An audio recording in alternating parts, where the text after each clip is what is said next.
Hey, what's going on, guys? It's Pat here, back with another deck profile. This is the Universe 7 Frieza list that I played this past weekend at ARG Atlantic City. It's a deck that I ended up working on with Matt Combs and a couple other people over the course of like the last 2 weeks or so. Just taking various input and just trying to tune it the best I could. This is one of the possible decks that we were debating playing for Atlantic City, and after seeing the spread of decks at Origins, I believe about 40% was SS3 and about 30% was Universe 7 Frieza. We decided that this was the deck to take to Atlantic City because Veggies apparently wasn't, being played as much. So, we figured this would be a pretty safe pick to play for the event. So going into the event was feeling pretty confident about my chances, but those were quickly dashed. For anybody who actually watched the streams knows that basically the entire event was Veggies, and I felt a little bit dejected because the deck didn't have the greatest matchup against that, and it was more geared towards the other decks in the format. So definitely misread the format, but still tried my best to play it out.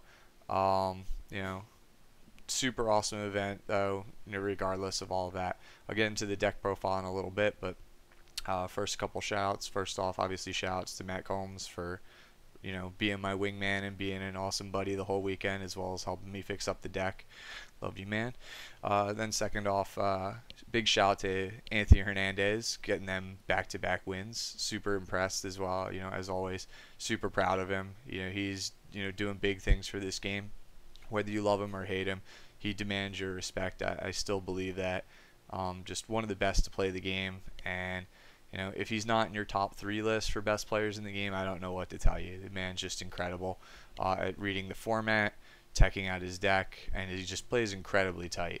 He might make a couple missteps here or there you see on the live streams, but I can assure you in testing, the man doesn't slip up often. He's just an incredible player. My losses on the day, give a shout out to them. Alejandro, aka Android 16, super awesome guy. I really think this man should start a YouTube channel. If you don't know who he is, you can find him on the Facebook groups. Man is just, for someone so young, he's just super talented, and he just really knows how to play the game. He was my first round of the day. He was on Veggies. I basically punted the match with a misplay. I chalk it up to it being pretty early in the morning, but still no excuses. He played really well. Also lost to Jonathan Tavares, who, if you don't know, is Anthony Hernandez's best friend. He got me with a really sick sideboard tech that I was not expecting. It basically perfectly hard countered my deck, and I didn't have anything for it.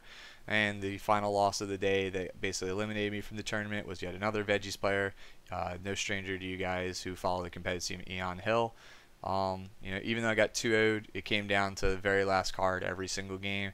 It was like a hey, do you have it, or otherwise I win moment. Always a great time when I get to play Eon. I feel like I played incredibly tight, and I played it correctly against Eon. I just don't think there was anything else I could have done differently. It's just, like I said, it was a matter of did he have it or not. I was in a situation where game was 100% guaranteed next turn if I got to untap. I had Nimbus in hand, Master Roshi in hand, and a Kid Goku in play, and I was pretty convinced that with 3 negates basically, but with a Nimbus trigger I was going to get through. He just happened to hit the battering, the 1-up battering that he had at the exact time that he needed it, which clinched the match and allowed him to basically advance into the top 16. So super proud of him, as well as his brother Eric. Other shout outs, Jordan Markle, Nick Brady, Zach LaFlame, Sawyer, and then John, my teammates. They were very awesome and in letting me join their team at the last minute for this event.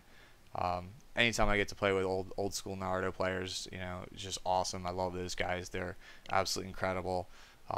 Just excellent players, excellent deck builders, and they're just a blast to be around. So like, even when the day was like kind of its darkest moments, like I could joke around with Nick, and it really kind of just boosted my spirits quite a bit.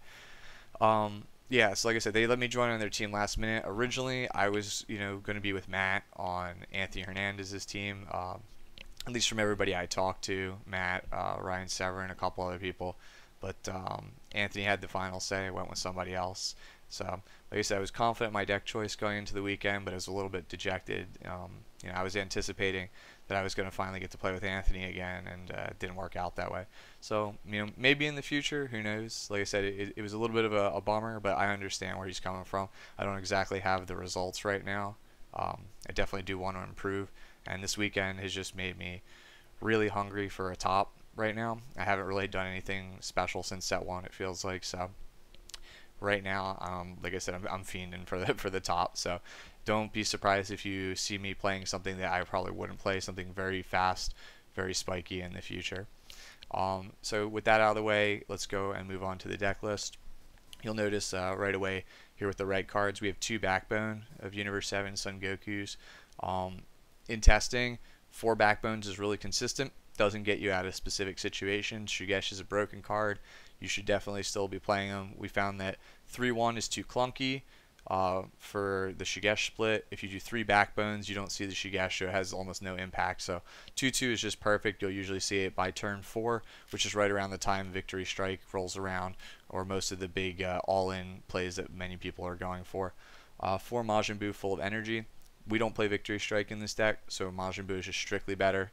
I know that Goku untaps 1 and draws a card. However, he doesn't have barrier. This does have barrier and can draw many more cards over the course of the game.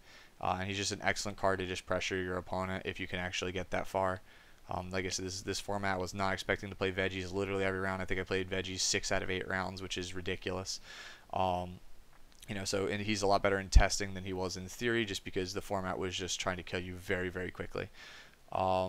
Moving on to blue cards, 4 ready to fight Son Goku. This is largely you're just going to pitch it, or it's just blue energy for objection. Very rarely do I actually cast it, especially in this format when everybody's just trying to rush me down. He was largely just fodder. 2 Focus Mind Piccolo, same thing. He's just blue energy, but he's actually really good against the mirror, which didn't happen because, again, veggies. So that's why he's at 2 instead of 4. He's really good versus the mirror. He's really mediocre versus a lot of other things, but like you still want to see him because the key might actually be a card that can save you. 2 Focus Mind Son Gohan, just a barrier beater that can dig for Frieza if you need it. Again, blue energy, also Shugesh target. 2 Kid Buu. Kid Buu is actually a really amazing finisher. If you and your opponent are roughly even, or your opponent is getting low on hand, or you can just look at their discard and warp and see there's no Shugeshes or no negates after counting it, you can just kind of Hail Mary this guy and just insta win. He's not somebody you just throw out randomly. Usually you want to grind your opponent down to 2 life or less with Gold Frieza in play, drop this guy, and then just swing for lethal. Very little your opponent can do when they're at 2 or less life if you have Gold Frieza in play and this guy is swinging out. We play 4 Android 18s. We play this over basically Universe 7 rep. Universe 7 rep literally only exists to find Victory Strike. It's a dead card literally every single time. We don't play Victory Strike. This card is absolutely key to staving off aggro in the veggies matchup. If they start pressuring you, these guys, these girls will just start showing up and can really make it a headache and allow you to kind of push through against Ginyu players when they're at like 2 or 3 life and clinch out the game. 4 Roshis. Universe 7, negate. Don't have to say anything else. Shugesh, broken card. You just abuse it until Cronulla gets played in literally everything. And even then, 2 Shugesh is probably still going to be seeing some play. I know that even if you can't drop the guy in play, this deck is proof that the card is just good when if you can actually use the put in play effect, you should. Even without it, it's still just a super combo. Yeah, it doesn't draw you a card, but it might be worth the risk to play 2 Shugesh just to try and do broken stuff if your opponent doesn't main board Cronulla. 3 Kid Gokus, excellent card in the mirror, cheap removal, staves off aggro, best Shugesh target. We don't have to really explain more than that. 8 Friezas, 5 drop is literally to lock down stuff and then evolve into the 7 drop. The 7 drop's your win con. You rush it. It is like just in this deck you do not want to flip at 4 less life immediately. You can hold out to like 3 life, 2 life, even 1 life without flipping, as long as it means you get to play Frieza on tap and Gold Frieza for cheap while still keeping up pressure. The main goal of this deck is to get Gold Frieza and then just pressure with everything else for the win, like say Buu or Kid Buu, and then just sit on him for safety. But there are times where you should rush him. That's why I lost to you should rush with him. That's why I lost to Alejandro in round 1. I really should have pressured with the Gold Frieza rather than just pass my turn, because his hand was not strong enough, and he admitted to me it wasn't strong enough to deal with if I went Gold Frieza and combo just a little bit. I was just too scared, and again, it was too early. So I really learned a lot from that first round, and it actually helped correct my line of play throughout the day. So it wasn't, a total, loss of experience. Like, I did learn something from it. 3 Mass Science. 2 is just good because it's just good removal. 3 is in the deck just because it guarantees we see it on turn 3 every single game, which is usually about the time veggies would power spike.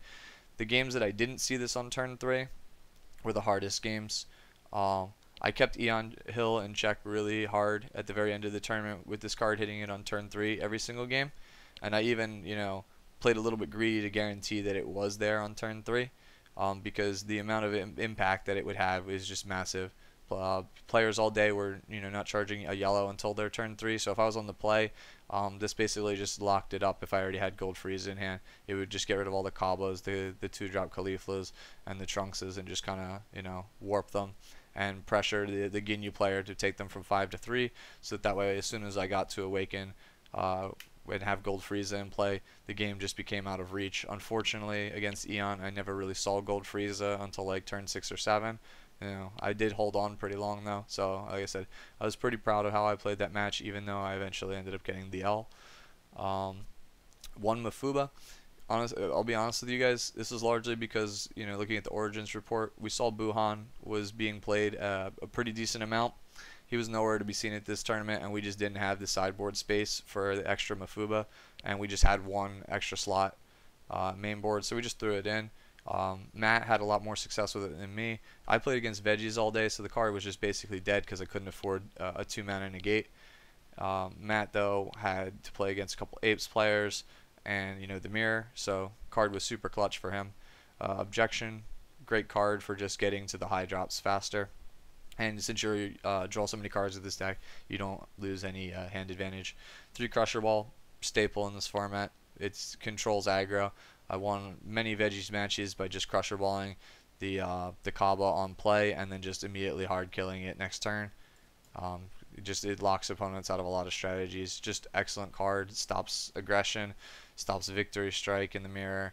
You guys already know how good it is. And then Nimbus for the same reason. It stops your opponent from swinging with like a bajillion Haruharas and things like that. So yeah, that's basically the deck profile. Like I said, was not super happy with my performance. Just like I said, I read the format wrong, but I'm gonna try my damnedest to improve it. And I think if I have something that's really broken and powerful, I might make an attempt at Boston. It depends on a couple of things, like if I have a team, place to stay, things like that. So we'll see what's going on. After it was all said and done, though, my favorite part of the weekend was definitely hanging out with Matt and Eon and Eric and the guys at the bar, and just getting some drinks and getting some food after a long hard fought day. I love hanging out with those guys, just shooting the shit basically, and just talking about life in general, and old school Naruto, other card games, aspirations, things like that. Yeah, just awesome weekend. I got home super late on Saturday night, probably like 2 a.m. And then just basically just crashed immediately. But yeah, awesome weekend. As for things that are coming up in the future for this channel, next week I'll be flying out to Los Angeles for Anime Expo.